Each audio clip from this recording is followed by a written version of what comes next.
TV 타임즈. 더마카와 함께 시선 집중의 문을 열겠습니다. 어서 오세요.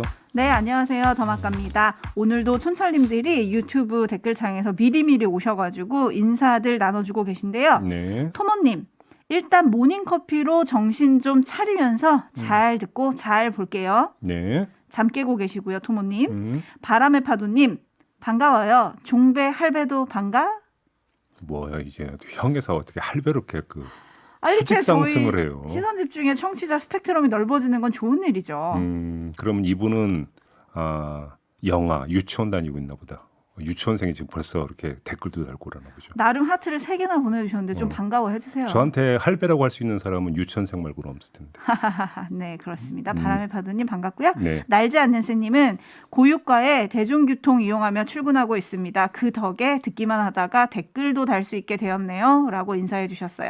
고유과의 대중교통 이용하고 그러니까 자가용을 몰 수가 없어서. 네, 운전하시면 댓글을 못 다시는데 대중교통 이용하시면서 시선 집중 듣고 댓글 다신다고. 물가가 정말 심각해요. 그러니까요. 아휴, 2,000원 넘어선 지는 이미 오래고. 대책이 좀 나와야 되는데 정부 아직 뾰족한 대책은 나오고 있는 것 같지 않더라고요. 네, 관련해서는 잠시 후 유튜브 경제는 김우빈에서 저희가 또 짚어볼 예정이니까요. 네. 좀 끝해 주시고 네. 5652님 집중해서 들으려고 5시에 일어나서 오. 밥 반찬 해놓고 출근 준비 끝. 자, 오. 이제 시선 집중 해주셨는데요. 와, 진짜 부지런하시네요. 그러게요. 출근길은 시선 집중과 함께 이건 기본 아니겠습니까? 그렇죠. 기본 코스죠. 네, 정석을 밟고 계십니다. 네, 자 AS 타임 가실까요? 네, 어제 국민의힘 이준석 대표가 김건희 여사의 미공개 사진들이 팬클럽을 통해서 공개되는 것과 관련해서 오히려 공적인 조직을 통해서 하면 참 좋지 않을까, 공적인 영역에서 관리돼야 한다라고 말을 했습니다. 네. 이 인터뷰가 수많은 보도들로 이어졌는데요. 특히나 관심을 끌었던 게 어제 김건희 여사가 봉하마을을 찾아서 노무현 전 대통령의 부인 권양숙 여사를 만났고 또 처음으로 언론과 단독 인터뷰도 또 했습니다. 네. 그러면서 이준석 대표의 이 말이 많이 회자가 됐는데, 지난 일주일 동안 김건희 여사의 일정을 보니까 현충일 추념식, 중앙보훈병원 방문, 그리고 영화 브로커 관람 등 대통령과 함께한 일정이 3개예요. 조용한 내조를 강조했던 김건희 여사가 대통령 배우자로서 본격 활동을 시작한 게 아니냐, 네. 이런 해석이 지금 많이 나오고 있고요. 예. 6월 말이죠. 윤석열 대통령이 나토 회의 첫 해외 순방을 가는데 여기에 동행할 수도 있다라는 얘기가 나오고 있습니다. 이에 대해서 민주당은 공약 파기다, 이런 지적을 하고 있는데 네. 제2부속실 부활 건도 지금 얘기가 나왔었잖아요. 네. 최근 활발해진 김건희 여사의 공개 활동, 어떤 점에 좀 주목해야 할까요? 2번, 3번 이야기하면 입 아프니까 딱 한 번만 환기하고 넘어가겠는데요. 저희 방송에서 그런 말씀을 드린 바 있습니다. 뭐 영부인이라고 호칭을 써도 좋고 제2부속실 부활해도 좋으니까 공적인 라인을 통해서 좀 움직였으면 좋겠다라는 말씀을 드린 바가 있습니다. 네. 어제 이준석 대표의 말도 거의 똑같은 말 아니겠습니까? 이 이야기를 좀 다시 환기시키면서 각을 약간만 틀겠는데요. 자, 이렇게 활동을 하고 관련 사진을 계속 팬카페에 지금 제공을 하고 있지 않습니까? 네. 2가지 점을 그러니까 말씀을 드리고 싶은데요. 팬카페 활동이라고 하는 것은 인기 관리용이죠. 대통령 배우자가 인기 관리를 해야 될 이유가 뭐가 있습니까? 첫째, 이 문제를 제기하고요. 2번째는 팬카페를 통해서 이런 사진을 계속 제공하는 거에 대한 언론의 문제 제기와 지적 내지 비판은 끊임없이 이어졌습니다. 그럼에도 불구하고 끊임없이 사진을 제공한다는 이야기는 이준석 대표와 정진석 의원 간의 설전 때 나왔던 단어를 다시 원용을 하면 어차피 기차는 간다라는 취지입니까? 왜 그러면 거기서는 소통의 창을 닫아버렸습니까? 수많은 데에서 그 점을 지적하는데 왜 나홀로 계속 고입니까? 저는 그걸 한번 물어보고 싶어요. 왜 그러는 거죠? 아니, 행보를 하는 게 그러니까 국민과의 어떤 접촉면을 넓혀서 소통한다는 취지라고 한다면 네. 왜 이 소통에는 귀 닫아버립니까? 그럼 대답 좀 듣고 싶어요. 그 점에서. 그러게요. 대답을 듣고 싶어서 어제 출근길에 기자들이 윤석열 대통령에게 여사의 공개 활동의 신호탄으로 보면 될지 궁금합니다, 라고 물었더니 대통령은 그렇게 말했죠. 뭐 그렇게 매사를 어렵게 해석합니까? 아니 그러니까 뭘 그렇게 어렵게 돌아갑니까? 그냥 정통으로 가세요. 대통령 배우자로 그냥 등판하셔서 공적 활동하시라고. 근데 그 전에 예.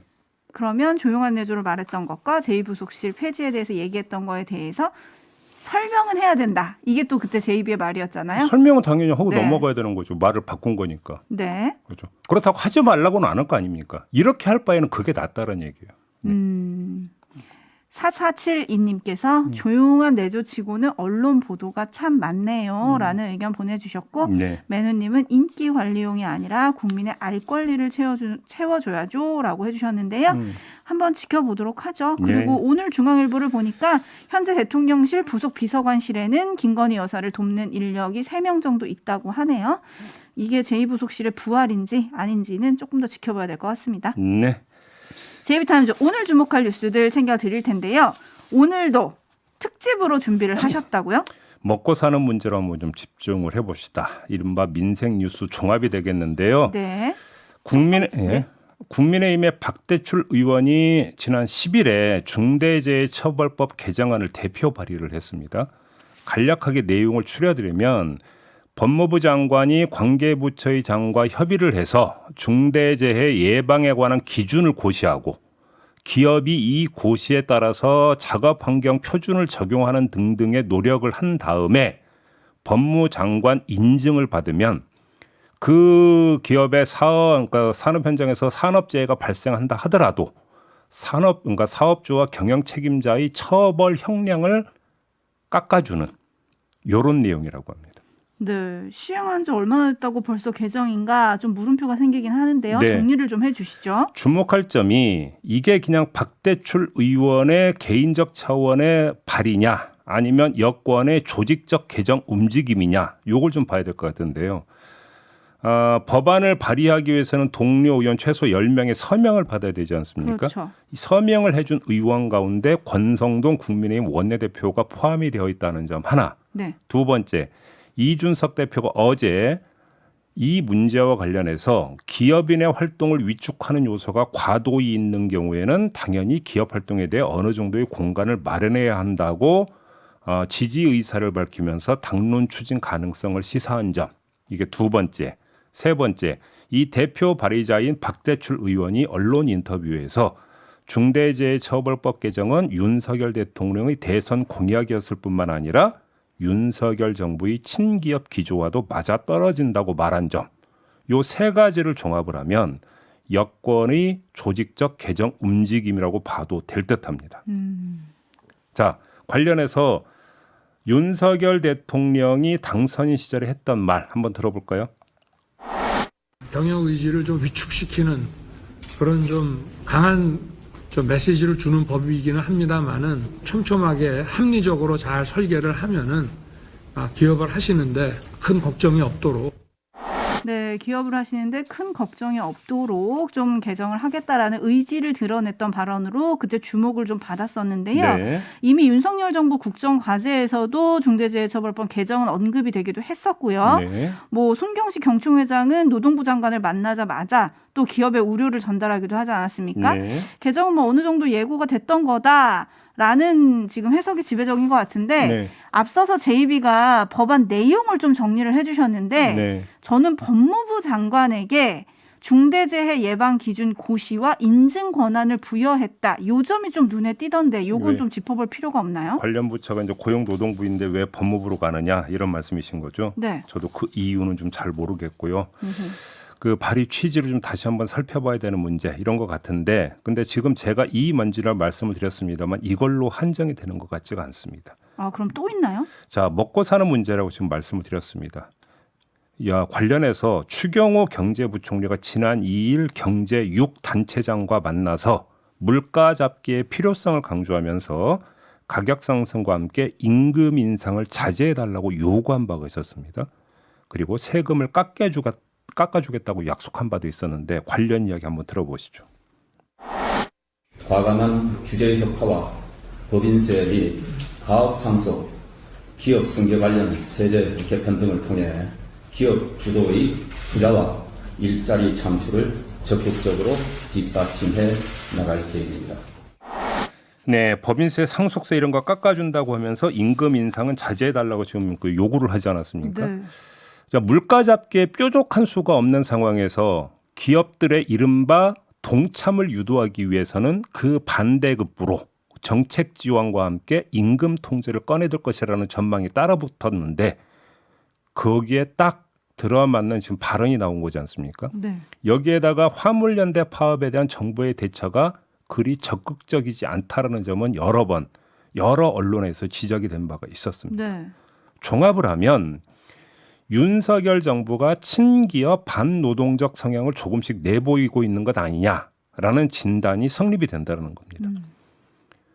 이런 움직임이 대선 때 나왔던 이야기와 접목이 되면 더 큰 쏠림 현상으로 이어질 수도 있는데요. 그게 뭐냐면 교육, 노동, 연금 개혁입니다. 윤석열 대통령이 대선 과정에서 이 점을 강조한 바가 있지 않습니까? 네. 교육개혁을 노동개혁의 밑바탕으로 삼고 노동개혁을 연금개혁의 지혜대로 삼는 종합추진 전략을 가동을 하면 노동 문제가 가장 날카로운 대치전선으로 부상할 수도 있다라는 건데 얘가 얼마 전에도 그 파편이 나온 게 교육부의 가장 주된 역할로 뭐를 설정을 했습니까? 윤석열 대통령이 인적 자원 제공을 설정을 한 바가 있었습니다. 네. 교육개혁의 축을 또 이걸로 잡고 있는 거잖아요. 하나 둘씩 그 파편이 지금 나오고 있다라는 거죠. 그 흐름에서 중대재해처벌법 개정안 발의도 이루어진 것으로 해석을 할 수가 있다라는 겁니다. 일종의 신호탄이라는 것이죠. 자, 이렇게 정리하고 나면 큰 흐름은 잡히는 거거든요. 근데 미세 조망으로 들어가면 아리송한 장면들이 있긴 있습니다. 아리송한 장면이요? 네. 어떤 거죠? 예를 들어서 윤석열 대통령이 어제 수석비서관 회의에서 이런 말을 했다고 해요. 물가가 오르면 실질 임금이 하락하니까 선제적인 조치를 통해서 서민들의 어려움을 덜어줄 수 있는 방안을 찾아라. 이렇게 말했다는 거 아니겠습니까? 네. 그리고 지난 10일 출근길에 또 이런 말도 했어요. 함께 들어주시죠. 노동에 대해서 적대적인 사람은 정치인이 될 수 없는 거 아니겠습니까? 네, 저는 조금 전에 윤석열 정부가 친기업 반노동적 성향을 조금씩 내보이는 거 아니냐라는 진단이 성립된다고 말씀을 드렸는데 윤석열 대통령은 이렇게 지금 딱 잘라서 이야기를 했습니다. 그러면 제 진단은 지금 완전히 지금 엇나간 잘못된 진단이라고 봐야 되는 걸까요? 그럴 수도 있는 거 아닙니까? 이렇게 되면? 자, 그런데 여기서 정리가 돼야 되는 게 두 가지 점인데요. 그러면 추경호 경제부총리가 경제 6단체장 만나서 임금 인상 자제를 요구한 것은 그럼 도대체 어떻게 해석을 할 거냐. 그리고 그러면 어제 수석비서관 회의에서 윤석열 대통령이 했던 이야기고 이게 어떻게 매치되는 거냐. 혼선이냐 그러면. 네. 이 점부터 일단 정리해 볼까요? 어제 수석비서관 회의에서 했던 말의 구체적인 대안으로 지금 언론이 보도하고 있는 게 뭡니까? 실질 임금을 보전해 주는 방법이 아니라 유류세 추가 인하. 네, 그것도 어제 대통령이 지시를 했다. 뭐 이거라고 지금 연결이 임금 부분이 아닌 것이죠. 그다음에 더 본질적인 문제가 있는데요. 노동에 대해서 적대적인 사람은 정치인이 될 수 없는 것 아니겠습니까?라고 하는 발언. 네. 이때 함께 나왔던 발언이 있는데 어찌 본다면 이게 더 본질적일 수도 있겠다. 그래서 그러니까 그 발언도 좀 함께 들어보죠. 네. 노사 문제에 대해서는 정부는 법과 원칙, 그다음에 중립성 이런 거를 가져야만 노사가 자율적으로 자기들의 문제를 풀어나갈 수 있는 그 역량이 축적돼 나간다고 저는 생각합니다. 정부가 늘 개입해서 또 여론을 따라가서 이렇게 너무 그 노사 문제에 깊이 개입을 하게 되면은 노사 간에 원만하게 이 문제를 풀어나갈 수 있는 그 역량과 이 환경이 전혀 축적되지 않기 때문에 그동안의 정부의 그 입장이라든가 이 개입이 결국은 이 노사관계와 그 문화를 형성하는데 과연 바람직한 거였는지에 의문이 많고요. 네. 한마디로 정리하면 불개입 원칙이라는 거잖아요. 네. 노사 자율에 맡긴다. 한편으로는 기업의 세제 지원 팍팍하고 또 한편으로는 중대재해처벌법 개정 시도 등을 통해서 기업에게 걸림돌이 될 수 있는 부분들을 치워주면서 임금 문제와 관련해서는 노사 자율에 맡긴다. 불개입한다. 이러면 노사는 기울어지지 않은 운동장에서 공정한 게임 규칙에 의거해서 협상하고 타협할 수 있는 겁니까? 그래서 호혜적인 균등 관계가 성립이 되는 겁니까? 이렇게 돼버리면? 이렇게 믿는 국민이 얼마나 되겠습니까? 그래서 드리는 말씀입니다. 큰 진단은 달라지는 거 없다. 큰 진단은 달라지는 게 없다. 네.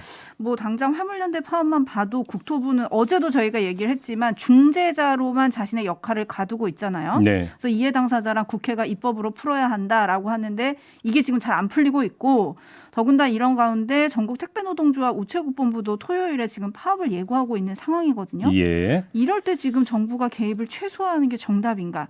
다시 물을 수밖에 없을 것 같은데요. 바로 그 점이죠. 여기에다가 법인세, 뭐 상속세, 증여세, 뭐 주식 양도세 등등 네. 세제 지원까지 해주면서 임금 문제는 알아서 자율적으로 풀어라 해버리면 그건 불균등 게임이 돼버린다고 봐야 되는데요. 그럼 관련해서 정치권은 뭐를 해야 되느냐? 이 문제까지 마저 말씀을 드리겠는데 네. 여권을 이야기를 했기 때문에 국민의힘은 다시 언급할 필요가 없을 것 같고요. 야당에 대해서만 한번 말씀을 드려보겠습니다. 네. 민주당이 시끄럽잖아요. 수박 논쟁 벌이고 있고 철험의 해체 논쟁 벌이고 있고 586 용태 논쟁 벌이고 있습니다. 이런 싸움에 대해서 괜히 분란만 벌이고 있다라고 하는 하나마나한 지적을 하고 싶은 생각은 1도 없습니다. 그렇게 뭐 지적한다고 해서 들을 상황이 아니기 때문인데요. 네. 지금 전개되고 있는 싸움은 제가 볼 때는 진검 싸움입니다. 목검 싸움이 아니라. 왜 그러냐? 대선과 지선은 남의 선거예요. 민주당 의원들 입장에서는. 하지만 총선은 나의 선거거든요. 아, 그렇게 갈리나요? 예. 공천을 보장받아야 하고 공천을 보장받기 위해서는 당내 역학 구도가 자신한테 유리하게 짜여야 되는 것 아니겠습니까? 네. 그래서 계파 싸움은 치열할 수밖에 없는 것이죠. 그러니까 말린다고 말려질 상황이 아니다. 그래서 싸우지 말아라고 하는 공자님 말씀을 해봤자 소용이 없다는 말씀을 드리겠고 하고 싶은 말은 다른 건데요. 그냥 싸우시고 싶으면 싸우셔라. 근데 싸울 때 싸우더라도 할 건 하면서 좀 싸워라. 할 건 하자. 예, 요 말씀을 드리는데 그렇게 박터지게 싸워서 당권 잡고 공천 보장받아서 본선에 진출한다고 칩시다. 그럼 무조건 당선됩니까? 아니 먹고 사는 문제에 대해서 소홀하면 그게 본선에서 경쟁력이 있습니까? 의원들이? 저는 이 말씀을 드리고 싶은 건데요. 조금 전에 말씀드린 노동 문제만이 아닙니다. 물가 문제 있죠. 증시 문제 있습니다. 줄줄이 지금 먹고 사는 문제가 켜켜이 쌓이고 있습니다. 근데 무엇 하나 지금 제대로 대응하고 있습니까? 야당으로서. 무기력, 무관심이 지금 그대로 지금 나타나고 있는 실태 아닙니까? 네. 그러면 무기력, 무관심이 나타나는 이유가 뭡니까? 두 가지가 있는데요. 하나는 고공전이고 하나는 지상전인데 이 두 어떤 고공전과 지상전의 주체가 모두 공중에 붕 떠버렸다는 겁니다. 고공전의 주체는 당 지도부, 여기 정치계까지 포함이 될 텐데 이 지도부가 교체 과정에 들어가서 민생 현안 대응에 소홀했던 점이 있고요. 지상전을 말씀을 드리는 건 이건 의원 개개인이 될 텐데 후반기 원 구성이 공전되면서 상임위가 구성이 되지 않고 그러니까 내 소속 상임위가 없으니까 나는 팔짱 끼고 그냥 가만히 있을래. 복지부동으로 지금 가고 있는 거 아니겠습니까? 그러니까 공중에서도 그렇고 지상에서도 그렇고 먹고 사는 문제가 지금 켜켜이 쌓이고 불거지고 있는데 제대로 집중적으로 대응하는 모습을 하나도 보이고 있지를 않다는 겁니다. 네. 이런 식의 모습이 계속되면 100날이 아니라 1000날을 싸워도 민주당은 나아지는 거 없을 거다. 이 말씀을 드리는 겁니다.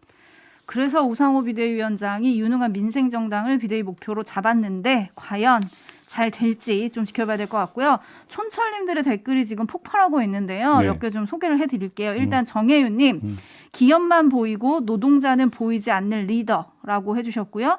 조슈아님은 난 아무것도 하지 않을란다. 니들이 알아서 해라. 이건가요? 라고 물음표를 찍어주셨습니다. 조금 분노가 느껴지는 댓글이 많은데요. 네. 제임스님은 기업에서 임금을 동결하면 작은 개인 사업하는 곳에서도 당연히 임금을 동결하게 되지 않을까요? 물가는 상승하는데 라고 물음표 4개 찍어주셨고요. 네. 헨젤과 그레떼님, 선제 조치를 마련하라. 대체 그 방안이 뭐냐고요? 그 아니요. 방안이 나왔어야 하는 거 아닌가요? 아니, 물가 오르고 있다는 이야기가 경고등이 한두 번 들어왔습니까? 어떻게 선제 조치라는 말이 지금 성립이 되는 지금 시점입니까? 8891님이 후속 조치 아닙니까? 라고 따끔하게 물어주셨고요. 예. 8930님 여든 야든 개파 싸움 하느라고 민생은 뒷전이네요 해주셨고요. 물프레님 주가가 너무 떨어져요 라고 해주셨는데 정말 많이 떨어지고 있죠. 오늘은 또 어떨지 걱정이 됩니다. 마무리하겠습니다. 수고하셨어요. 고맙습니다.